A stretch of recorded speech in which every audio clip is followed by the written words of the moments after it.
The story of Shenmue began 20 years ago, and for its time, the original game was an undeniable marvel in video game storytelling and world building. But time has not been kind to Shenmue or its 2001 sequel because video game stories and performance capture tech have improved drastically. In many ways, Shenmue 3 is a stark reminder of the leaps and bounds developers have made in the last 20 years. That's not to say there isn't a compelling experience here that is an improvement over the first two games in nearly every way, it just feels out of time and doesn't reward the Shenmue faithful with meaningful revelations in the story.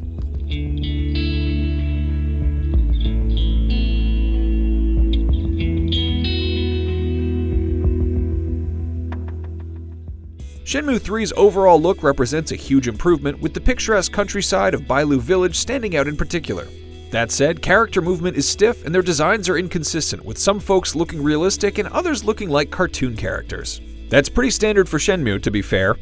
All of that is good news for committed players who love the series and have eagerly been waiting to see what happens next, but there is no denying Shenmue 3 feels like it should have come out in the mid-2000s. The starting town, Bailu, is the more interesting of the two areas you explore, which you do as you quickly get down to business asking literally everyone for information about your mission.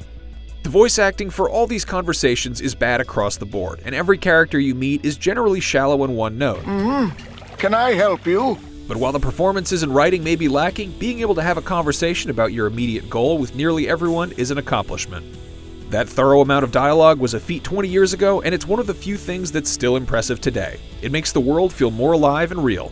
That said, talking to everyone can be tedious because it's mostly unskippable, and the way you make your way down checklists is frustrating. You also spend too much time driving a forklift and gambling after hours to make money to buy things that open up training opportunities, only to be led to more traipsing across the city. Shenmue 3 is less about figuring out what you need to do next and more about asking people where poorly labeled landmarks are located so you can talk to the important people who are standing there waiting for you.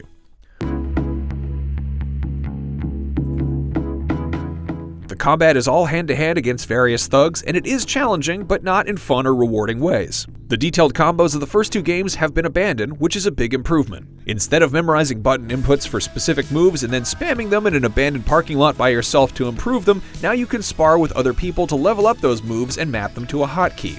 But even with these improvements, enjoying the combat can still be a struggle because the enemies constantly block. The crucial training you need to do to increase your health is also boring. You perform mini-games like maintaining a squat stance or walking around in a circle over and over for small boosts. You do them a lot because the bonus health is valuable, but it's not exactly a great time.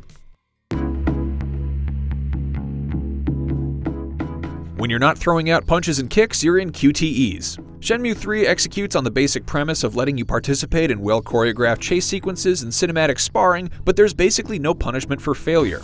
You can easily memorize the sequence after a few tries, at which point all intensity and danger is lost.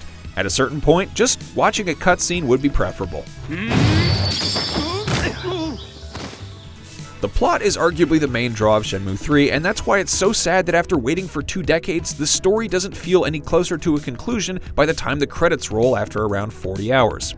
Much of the story and dialogue feels inconsequential and unrelated to the larger conflict until the final moments. At that point, it delivers an eye-rolling, completely unearned final act twist before the climactic confrontation. Without spoiling anything, let's just say it takes a frustrating shuffle backwards as opposed to the large step forward fans have been waiting for. Even with low expectations for resolution, they likely won't be met. The Golden Goose? I am. What of it? Shenmue 3 feels like it's from a different era, a step forward from its ambitious action-adventure predecessors, but still about 5 steps behind modern games. This direct continuation of Shenmue 2's story and gameplay feels like coming home for those who had all but given up hope of ever returning to Ryo Hazuki's world, and for that reason, it's a good thing that Shenmue 3, in all its oddity, exists. It just lacks the satisfying story many were eagerly waiting for. For more on Shenmue 3, check out the first 22 minutes of gameplay, and for everything else, stick with IGN.